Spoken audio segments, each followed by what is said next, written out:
It's a narwhal. Happy Sunday in crazy times that you might want to pick up if you have read. Oh god. Hey, hi, hello team. My name is Monique. In case you didn't know, this is BookWitch Reviews. Welcome to the Cauldron, where we today are going to discuss some books that you might want to read if you have read Crescent City. Let's get to it. So, in case you didn't know, Sarah J Maas's new book, Crescent City / House of Earth and Blood, came out on the 3rd of March. There is a whole lot of videos and hype out about it and a lot of opinions.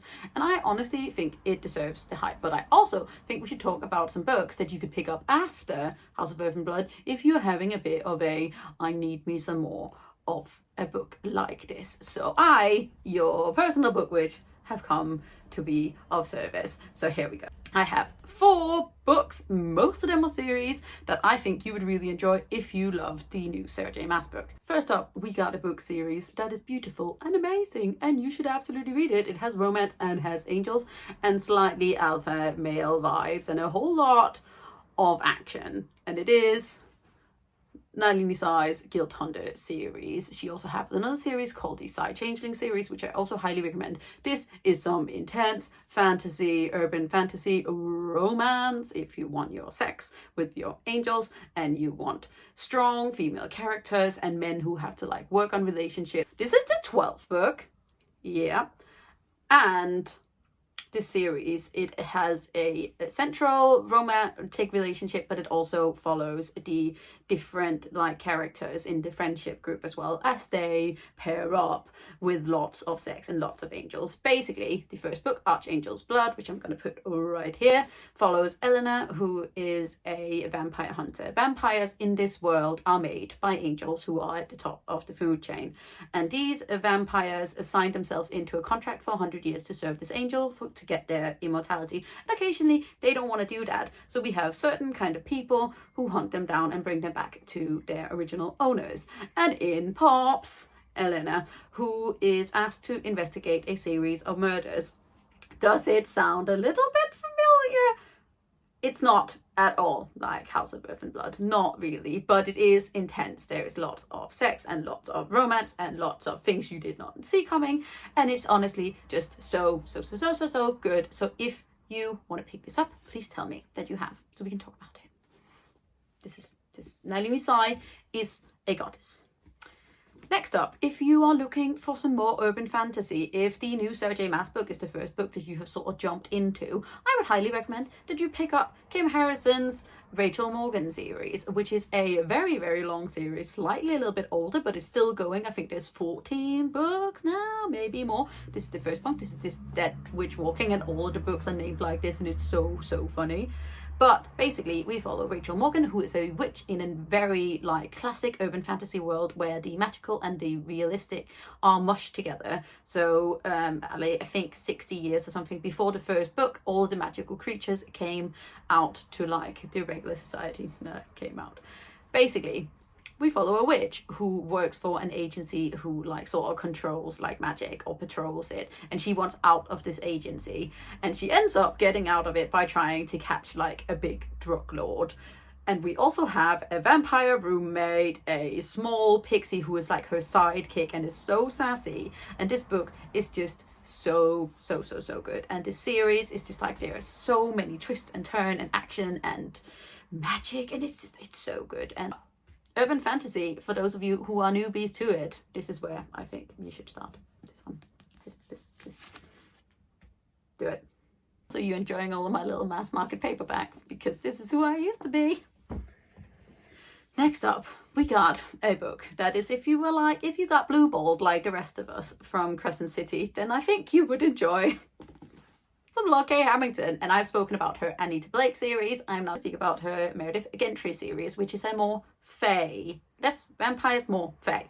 And basically we follow Meredith Gentry, who is a princess of the fae, but she is also half human. And basically she has been kicked out of Fairy because she is scared for her life, so she's gone into hiding. And all of a sudden there may be a chance that she gets to go back to Fairy, but only if she gets pregnant, which means that she has a little bit of a harem situation going on. So This series are not for people who do not like intense sex with their regular romance. Let's put it that way. There's so much sex in here, honestly. Like, okay, Hamilton writes some steamy things, and also sometimes less of a plot. That's more in her later books. Her first, like, I think there's 6 or 7 in this series. The first 4 are like, there's a lot of sex. There's also a lot of really great plot and a lot of violence, and it's really cool. And it's just, yeah, sex and fairies. Last but not least, I'm going to speak about Anne Bishop, because I am never not going to speak about her and never not going to recommend her, so I would really like someone to just pick her up and speak to me about it. Written and read by Anne Bishop, the first book in her Others series, of which I believe there are 7 out currently. I think there are 5 and then there are 2 companion ones. They are all delicious. We are talking severe urban fantasy world. So basically, like Crescent City, this is a world that has been reimagined around magic.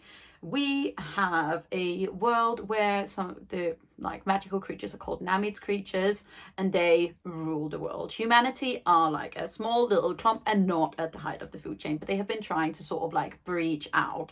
And we sneak into this book following Meg, who is a Cassandra Clare, which means that she is a blood prophet, but she has her entire life been held in this sanctuary where her prophecies are sold for money. But she escapes and she ends up in this shifter compound, which is led by Simon. And if you want a slower burn, romance-ish, platonic, serious love, intense feelings, then Crescent City, then this series is for you. This series is so good. I want to shout about it forever. And because this is just delicious. This is just... Also, serious triggers for bodily harm and violence and not quite sex, but like abuse as well. And it's just like, please, yeah, read the trigger warnings before you read this book, but then read it, because I have a lot of feelings about it. But that's it, team. These are some 4 series that I think you should pick up if you are not yet over this giant motherfucker and you want to read some more urban fantasy, which is one of actually my favorite subgenres. If you have any questions about any of these, leave me a comment down below. If you read any of them, even better, tell me what you thought. And other than that, I'll see you all very soon. Thank you so much for watching. Hit that subscribe button and a thumbs up, because then I am happy that you watched this and you enjoyed it, because I put a lot of work into it. Other than that, I hope you're having a lovely Sunday afternoon, and I will see you all very soon. I love you. Goodbye. Also, I hope you enjoyed this reflective glass going on. Yep. Bye. This is Written in Blood.